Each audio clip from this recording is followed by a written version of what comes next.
Good evening students, welcome back to my YouTube channel. I am back with a new video of NCERT Maths for class 10th students. Today's topic is some examples based on Euclid's division algorithm. So let's get started. Last video में हमने real numbers का introduction पढ़ा था, जिसमें हमने rational, irrational और Euclid's division algorithm के बारे में पढ़ा था। यूक्लिड्स डिवीजन एल्गोरिथम के मैंने बोला था कि ये अभी शायद समझ ना आए, लेकिन जब हम इसके क्वेश्चंस करेंगे तो ये क्लियर हो जाएगा। हमारी जो आज की वीडियो है वो यही है कि हम यूक्लिड्स डिवीजन एल्गोरिथम पर कुछ एग्जाम्पल सॉल्व करेंगे, जिससे ये टॉपिक बिल्कुल क्लियर हो जाए। ये एग्जाम्पल आपके एनसीईआरटी बुक के ही हैं। चलिए करते हैं। फर्स्ट एग्जाम्पल क्या है? Use Euclid's algorithm to find the HCF of 4052 and 12576। Euclid's algorithm का यूज करके इन दो नंबर का एचसीएफ निकालना है। दो नंबर का एचसीएफ हमने क्या बताया था कि यूक्लिड्स डिवीजन एल्गोरिथम से हम क्या करते हैं, दो नंबर का एचसीएफ फाइंड करते हैं। तो वही हमें इसमें क्वेश्चन में करना है। चलिए करते हैं। कौन कौन से दो नंबर हैं? 4 0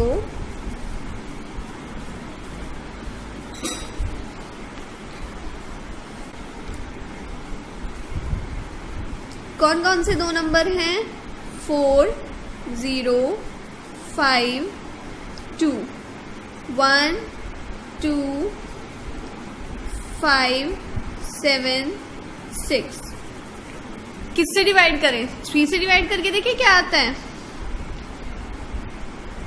6 5 1 2 1 माइनस करेंगे तो आएगा 4 2 0।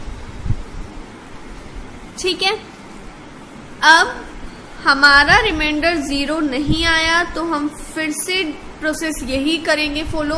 अब यहाँ पे क्या आएगा? ये जो होता है ना डिवीजर, ये नेक्स्ट क्वेश्चन में डिविडेंड बन जाता है। ये वाली डिजिट इधर ट्रांसफर हो जाती है। ठीक है। तो 4 2 0 एंड 4 0 5 2 किससे डिवाइड करें?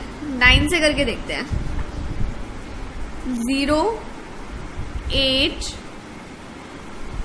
1 3 7 क्या आएगा? 2 7 2। अब फिर से हमारा जो रिमाइंडर है वो 0 नहीं आया तो ये डिजिट फिर से इधर ट्रांसफर हो जाएगी। ठीक है।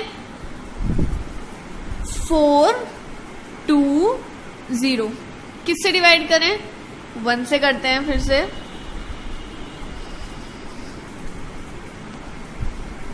क्या आएगा? 10 - 2 8 11 - 7 4 3 - 2 1। अब आया 148। अभी भी रिमाइंडर 0 नहीं आया तो ये प्रोसेस आगे चलता रहेगा। 148 एंड 272। छोटी डिजिट डिवीजर की जगह, बड़ी डिजिट डिविडेंड की जगह। 1 से करते हैं। 1 4 8 माइनस करें तो क्या आएगा? 4 2 24 आया है। ठीक है। अब फिर से रिमाइंडर 0 नहीं आया है तो ये 148 फिर से इधर आ जाएगा। 24 6 होते हैं 144। माइनस किया 4 आया। अभी भी रिमाइंडर 0 नहीं आया तो ये 24 जो है वो इधर आ जाएगा। 4 6 24 होते हैं। फाइनली हमारा रिमाइंडर 0 आ गया है। हमने उस वीडियो में क्या बोला था कि जब तक रिमाइंडर 0 ना आए ये प्रोसेस चलता रहता है। तो इस तरह से ये प्रोसेस चलता है कि हमने 5-6 स्टेप करे तब जाके हमारा रिमाइंडर 0 आया। फाइनली जब हमारा रिमाइंडर 0 आ गया तो हम यहीं पर रुक जाते हैं। अब क्वेश्चन आता है कि रिमाइंडर तो 0 आ गया लेकिन हमें तो एचसीएफ फाइंड करना था। तो एचसीएफ क्या है? ये जो नंबर होता है ना डिवीजर, यही हमारा एचसीएफ होता है। तो इन दो नंबर का एचसीएफ क्या है? जो हमें क्वेश्चन में डिजिट्स दी थी ना, उन दो नंबर का एचसीएफ 4 है। समझ आया होगा। आज तक आपने जो HCF है वो फैक्टराइजेशन वाले मेथड से करे होंगे कि फैक्टर्स दोनों के करते हैं, जिस तरह LCM वाला मेथड होता है उस तरह से आपने सीखा होगा। लेकिन ये जो यूक्लिड्स डिवीजन एल्गोरिथम है ये थोड़ा सा डिफरेंट है, और बड़ी बड़ी डिजिट्स का अगर आपको HCF निकालना हो वो बहुत इजीली निकल जाता है। हाँ, किसी में स्टेप्स ज्यादा होते हैं, लेकिन किसी में 1-2 स्टेप्स में ही आपका HCF निकल जाता है। तो ये मेथड बहुत ही यूजफुल रहता है। ये वाला क्वेश्चन आई होप आपको समझ आया होगा। हमने कुछ नहीं किया, बहुत सिंपल सा क्वेश्चन था। वो दोनों डिजिट ली, छोटे वाली को इस तरफ लिखा, बड़े वाली को डिविडेंड की जगह लिखा, डिवाइड करते गए, जो रिमाइंडर आता गया उसको हम नेक्स्ट स्टेप में डिविडेंड की जगह लेते गए। ओके, ये प्रोसेस ऐसे ही हमारा कंटिन्यू होता रहा लाइक दिस। फाइनली जब हमारा रिमाइंडर 0 आया तो ये जो डिविजर था ये हमारा HCF हो जाता है। क्लियर हुआ? चलिए एग्जाम्पल 2 पे आते हैं। Show that every positive even integer is of the form 2q and that every positive odd integer is of the form 2q plus 1 where q is some integer। Example 2 में हमें क्या कहा है? शो करना है कि कोई भी इवन इंटीजर जो होता है, पॉजिटिव इवन इंटीजर, वो तो 2q की फॉर्म में होता है, और पॉजिटिव ओड इंटीजर जो है वो 2q plus 1 की फॉर्म में होता है। चलिए देखते हैं। बिल्कुल घबराने की जरूरत नहीं है, बहुत इजी क्वेश्चन है। एक बार समझ आ जाए तो आप इस टाइप के सभी क्वेश्चंस इजीली कर सकते हैं। हमने उस दिन यूक्लिड्स लेमा पढ़ी थी, उसकी स्टेटमेंट हमने क्या पढ़ी थी? उसकी स्टेटमेंट थी A is equal to BQ plus R, और हमने इसकी एक कंडीशन भी पढ़ी थी। क्या थी? कि जो R होता है वो 0 के इक्वल होता है या 0 से बड़ा होता है और B से छोटा होता है। ये स्टेटमेंट पढ़ी थी ना हमने, A is equal to BQ plus R, जिसमें कंडीशन थी कि R 0 के इक्वल होता है या उससे बड़ा होता है और B से छोटा होता है। अब इस क्वेश्चन में हमें क्या प्रूव करना था कि या तो वो 2q की फॉर्म में होता है या 2q प्लस 1 की फॉर्म में। तो अगर हम 2q और जो ये BQ है इन दोनों को कंपेयर करें तो हमें क्या सिमिलैरिटी मिलती है? QQ तो दोनों में है, B की वैल्यू अगर हम 2 रख लें तो आंसर आ जाएगा ना। चलिए इसी से करते हैं, लेट कर लेते हैं। सिर्फ हमें ऐसा लेट करना है, ठीक है? लेट कर लेते हैं B इज इक्वल टू 2। अब जब हमने B is equal to 2 let किया और अगर हम ये वाली स्टेटमेंट सेटिस्फाई, ये कंडीशन सेटिस्फाई कराएं तो R की वैल्यू हमारी क्या हो सकती है? B से छोटी होनी चाहिए और 0 या 0 से बड़ी होनी चाहिए। तो 0 और 1 यही 2 वैल्यू हो सकती है ना R की। B से छोटी है और 0 से बड़ी है, तो यही 2 वैल्यू आती है हमारी R की। अब इसमें इवन कौन सी है, ओड कौन सी है? 0 वाल, ये जो 0 है इवन और 1 ओड, यही होगा ना। फर्स्ट कंडीशन पे आते हैं एक बार। When R is equal to 0 यानी कि इवन, ठीक है। अगर R इज इक्वल टू 0 है तो क्या होगा? इस स्टेटमेंट में वैल्यू रखते हैं A is equal to BQ plus R में। A is equal to B की जगह क्या रखेंगे? 2, Q की जगह Q ही रहेगा, R की जगह क्या आ जाएगा? 0। A is equal to 2Q plus 0, तो A is equal to 2Q, ठीक है। आई थिंक हमको यही शो करना था, यही करना था ना कि जब इवन इंटीजर हो वो तो 2Q की फॉर्म में होता है और ओड को क्या शो करना था? 2Q प्लस 1 की फॉर्म में। चलो ओड वाला भी देखते हैं। सेकेंड स्टेटमेंट हम ओड के लिए ले लेते हैं, when r is equal to 1, that is odd. तब क्या होगा, a is equal to b की जगह तो 2 रख लिया, q प्लस r की जगह 1 रख लिया, आ गया a is equal to 2q plus 1। जब हमारा ओड हो तो 2q प्लस 1 की फॉर्म में होगा। यही तो था ना क्वेश्चन में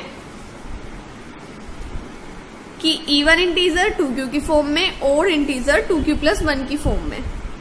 यही आया हमारा, इवन 2q की फॉर्म में और ओड 2q प्लस 1 की फॉर्म में। नहीं समझ आया, एक बार फिर से क्विक रिवीजन करा देती हूँ इसका, और फिर थर्ड एग्जाम्पल बिल्कुल सेम इसके जैसा है, उससे और क्लियर हो जाएगा। चलिए एक बार फिर से देख लेते हैं। यही हमने लेमा स्टेटमेंट पढ़ी थी, a is equal to B Q plus R. ठीक है, कंडीशन उसकी थी कि r जो होता है वो 0 से बड़ा होता है या फिर 0 के इक्वल होता है और b से छोटा होता है। जब हमने BQ और 2Q को कंपेयर किया तो उससे हमने लेट कर लिया कि B इज इक्वल टू 2 है, तो हमने B इज इक्वल टू 2 मान लिया। अगर B 2 होगा तो और ये कंडीशन सेटिस्फाई हो तो R की वैल्यू सिर्फ ये ही 2 हो सकती हैं, 0 और 1। तो हमने 2 केस लिए, एक केस में हमने R को 0 ले लिया और एक केस में हमने R को 1 ले लिया। अगर R 0 होगा यानी इवन है, 1 होगा यानी ओड है। R 0 रख के हमने इस स्टेटमेंट में वैल्यू रखी तो a इज इक्वल टू 2 क्यों आया, जो कि हमें प्रूव करना था। R इज इक्वल टू 1 यानी ओड वैल्यू रखी तो a is equal to 2q plus 1 आया, यही हमें प्रूव करना था। थर्ड एग्जाम्पल देखते हैं और क्लियर हो जाएगा। थर्ड एग्जाम्पल में कह रहा है, show that any positive odd integer. अब की बार किसमें कह रहा है, ओड इंटीजर।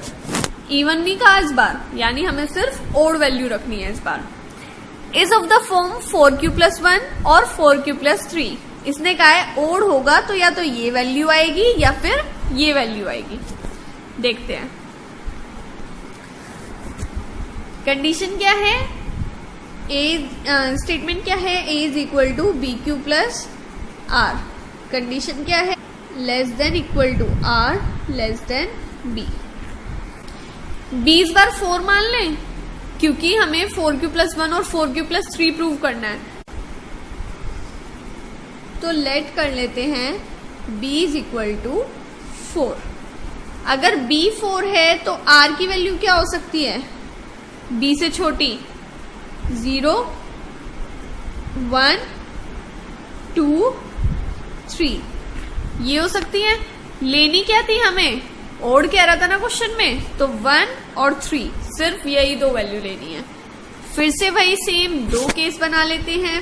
फर्स्ट केस जब r इज इक्वल टू 1 है, सेकेंड केस जब r इज इक्वल टू 3 है। ये 2 केस हमने फिर से बना लिए। वैल्यू रखते हैं, a is equal to b की जगह 4 रखा, q की जगह q ही रहेगा, r की जगह 1 आ गया। a is equal to b की जगह 4 रखा, q की जगह q और r की जगह 3 आ गया। क्या आया हमारा, या तो 4q प्लस 1 आया या 4q प्लस 3 आया। यही प्रूव करना था ना हमें क्वेश्चन में कि अगर हम ओड इंटीजर लेते हैं तो 4q प्लस 1 या 4q प्लस 3 आता है। ओड लिया 1 और 3, क्या आंसर आया, 4q प्लस 1 और 4q प्लस 3। क्लियर हो गया होगा ना। अगर नहीं हुआ है आप कमेंट सेक्शन में मुझसे पूछ सकते हैं, जो भी आपको डाउट है आप क्लियर कर सकते हैं। फ्री होकर आप कमेंट सेक्शन में कमेंट कीजिए और अपने सभी डाउट सॉल्व कीजिए, क्योंकि चैप्टर में ना कोई भी डाउट नहीं रहने चाहिए। अगर आपके डाउट टॉपिक वाइज क्लियर होते चले जाए ना तो आगे का चैप्टर इजी लगता है, और अगर पहले डाउट्स रह जाए तो आगे का कुछ समझ नहीं आने वाला। तो इसलिए जो भी डाउट है अपने साथ साथ क्लियर करते रहे। फोर्थ एग्जाम्पल पे आते हैं, लास्ट एग्जाम्पल है। इसके बाद ऑल्टरनेट डे यानी कि परसों को हम इसकी एक्सरसाइज 1.1 सॉल्व करेंगे। चलिए एग्जाम्पल 4 में क्या कह रहा है, ए स्वीट सेलर हैज 420 काजू बर्फीज। अच्छा, ये वाला क्वेश्चन सॉल्व करने से पहले छोटा सा कंसेप्ट मैं आपको समझाना चाहूंगी। वो क्या है, अगर आपके पास 100 चॉकलेट है, इफ यू हैव 100 चॉकलेट्स और आप उनको ऐसे रखते हो 1 2 3 4 5 इस तरीके से, मतलब एक एक करके रखते हो, तो आपका कितना सारा एरिया कवर होगा। इस जगह भी ऐसे, मतलब इस तरह से आप एक एक करके रख रहे हो तो आपका बहुत सारा एरिया कवर हो जाएगा। लेकिन अगर आप उसको ऐसे रखते हो, एक इसी के ऊपर दूसरी, इसी के ऊपर third, fourth, fifth, six, seventh, 8, 9, 10, यानी एक आपने ढेर कह सकते हैं, ढेर लगा दिया 10 चॉकलेट का, ऐसे 10 यहाँ पे रख दी, तो इससे जो आपका एरिया होगा वो कम कवर होगा। ये एग्जाम्पल मैंने आपको क्यों दिया? ये मैंने इसलिए दिया कि एक ढेर में जितनी ज्यादा हमारी चॉकलेट्स होंगी उतना ही कम स्पेस कवर होगा। ये बात ध्यान से समझना, जितनी ज्यादा चॉकलेट्स का आप ढेर लगा सकते हो उतना ही कम स्पेस आपका कवर होगा। ये वाली लाइन ध्यान रखना। अब क्वेश्चन समझते हैं। अ स्वीट सेलर हैज 420 काजू बर्फीज। एक स्वीट सेलर है, उसके पास 420 काजू की बर्फी है और 130 बादाम बर्फी है। She wants to stack them in such a way that each stack has the same number. वो उन बर्फियों को इस तरह लगाना चाहती है, स्टैक ढेर, ठीक है, वो उनका इस तरह से ढेर लगाना चाहती है कि हर ढेर में सेम नंबर हो। जैसे हमने चॉकलेट रखी थी ना, हमने हर ढेर में 10-10 चॉकलेट रखी थी, तो वो इस तरीके से इन बर्फियों को अरेंज करना चाहती है कि हर ढेर में सेम नंबर आ जाए और ट्रे में लीस्ट एरिया कवर हो, and they take up the least area of the tray. Tray का लीस्ट एरिया कवर हो।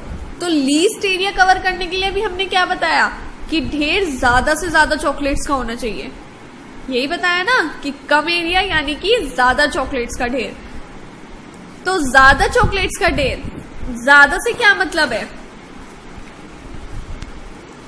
HCF की फुल फॉर्म क्या होती है? HCF में H किसको डिनोट करता है? हाईएस्ट को डिनोट करता है ना, हाईएस्ट कॉमन फैक्टर। H हो गया हाईएस्ट। HCF हम क्यों निकालते हैं? जब हमें हाईएस्ट, उन दोनों में जो हाईएस्ट कॉमन है वो निकालना हो। यही तो हमें इसमें निकालना है कि कितनी ज्यादा से ज्यादा बर्फियां हम एक स्टैक में लगाएं कि जो एरिया है वो कम से कम कवर हो। ज्यादा से ज्यादा बर्फियों का ढेर लगाना है तो क्या निकालेंगे? HCF निकालेंगे, यूक्लिड्स डिवीजन एल्गोरिथम। बस ये एक बार आपको क्वेश्चन समझ आना चाहिए, फिर आप इजीली इसको यूक्लिड्स डिवीजन एल्गोरिथम से सॉल्व कर सकते हैं। क्वेश्चन समझ आ गया ना? उसको ट्रे का लीस्ट एरिया कवर करना है तो ढेर उसको ज्यादा से ज्यादा चॉकलेट का लगाना होगा, बर्फी का, और ज्यादा से ज्यादा बर्फी यानी कि highest common factor, that is HCF। चलो HCF निकालते हैं 420 और 130 का। जो इसका HCF होगा वही इसका आंसर है। क्वेश्चन बहुत इजी है, बस एक बार स्टेटमेंट समझ आनी चाहिए। तो इसलिए क्वेश्चन को बहुत ध्यान से पढ़ना, क्योंकि एग्जाम में आपको ये नहीं बोलेगा कि इसका HCF निकालो। आपको LCM, HCF सबके क्वेश्चन मिक्सअप आएंगे। आपको क्या पता कि इसमें HCF निकालना है? इसलिए क्वेश्चन मैंने इतना डीपली एक्सप्लेन किया है इसकी स्टेटमेंट, कि आपको समझ आ जाए हम इसमें HCF निकाल क्यों रहे हैं। इसको डिवाइड 3 से करते हैं, क्या आएगा? 390 माइनस करा 30, फिर से ये 130, ये 130 यहां पे आ जाएगा। 4 से डिवाइड करें, क्या आएगा? 120, माइनस करेंगे तो 10, 30 यहां पे आ जाएगा।